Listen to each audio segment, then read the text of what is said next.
2026 March மாதத்துக்குள் 7 முதல் 8 விண் ஏவூர்திகளை விண்ணில் ஏவ முயற்சி செய்து வருவதாகவும் ஆல் இந்தியா ககன்யான் விமான் ஏவூர்தியை வரும் டிசம்பரில் அனுப்ப திட்டமிட்டுள்ளதாகவும் தெரிவித்துள்ள இஸ்ரோ தலைவர் நாராயணன் 2027 இந்தியாவில் தயாரித்த விண் ஏவூர்தி மூலம் இந்திய விண்வெளி வீரர்களை விண்வெளிக்கு அனுப்பி திரும்பி கொண்டு வருவோம் என நம்பிக்கை தெரிவித்துள்ளார். இந்த வருஷம் ஆள் இல்லாம அன்க்ரூட் ககன்யான் ராக்கெட் டிசம்பர்ல அனுப்புறதுக்கு திட்டம் போட்டிருக்கோம்.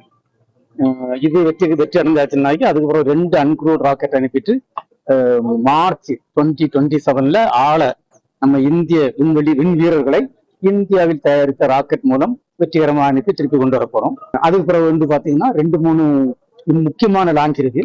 அங்க 5 PSLV விண் ஏவூர்திகள் தனியா இண்டஸ்ட்ரீஸ்ல தயாரிக்க கொடுத்துருக்கோம். அதுல முதல் ராக்கெட் N1 ராக்கெட் இந்த வருஷம்னா இந்த ஃபைனான்ஸ் இயர்ல பிப்ரவரி மார்ச்ல அனுப்பதாட்டு இருக்கும்.